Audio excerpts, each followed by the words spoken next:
اسلام جو ہے اصل دیکھیے بہت سی بنیادی باتیں ہیں، بنیادی غلط فہمیاں ہیں۔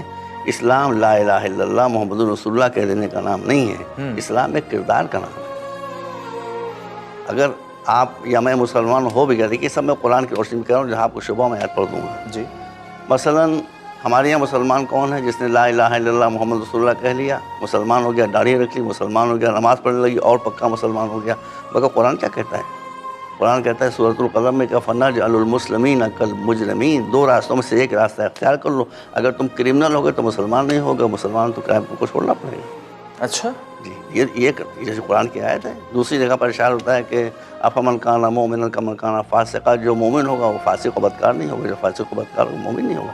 یہ بنیادی باتیں جو لوگوں تک پہنچنا چاہیے۔ اسلام ایک کردار کا نام ہے، اس میں بے ایمانی نہیں ہے، دشمنی نہیں ہے، حسد نہیں ہے، جلن نہیں ہے، کسی طرح کی بھی کوئی اخلاقی بیماری نہیں ہے۔ اور اگر کوئی آدمی مسلمان کو سمجھتا ہے اور ان بیماریوں میں مبتلا ہے تو وہ صحیح مسلمان نہیں ہے۔ ڈاکٹر صادق صاحب، آپ نے ہمارے آخری سوال کے جواب میں اپنی آخری بات کہی تھی، لیکن ہم چاہتے ہیں کہ پیغام کے طور پہ آپ اپنی آخری بات کہیں تو ذرا اور بہتر ہو جائے۔ میں کس طرح سے اپنا دل کھول کر اس پروگرام کے دیکھنے والوں کے سامنے رکھوں؟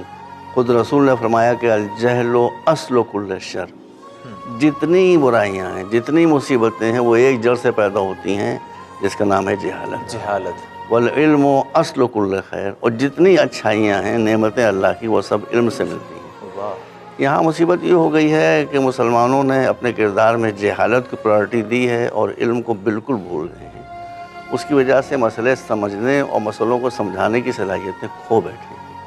اس لیے میں سنی ہوں یا دیوبندی ہوں یا شیعہ حضرات ہوں، سب سے پہلے میں ان سے گزارش کروں گا کہ آپ مسجدیں بناتے ہیں ضرور بنائیں، لیکن مسجد بھی تو مدرسہ تھی، کہ میں تقریر میں کہہ چکا ہوں۔ وہاں حضور جامع نبوی میں تشریف لائے تھے، مسجد نبوی میں، اور وہاں پہ دیکھا کہ کچھ صحابہ جو ہیں وہ عبادت کر رہے ہیں، کچھ جو علمی مسئلے پر گفتگو کر رہے ہیں، تو آپ نے کہا اللہ نے مجھے معلم بنا کر بھیجا ہے، تو عبادت گزاروں کے ساتھ نہیں بیٹھے جس میں جو علم کی جہاں گفتگو ہو رہی تھی، اس لیے کہ مسجد کے اندر بھی رسول نے علم و تعلیم کو ترجیح دی ہے۔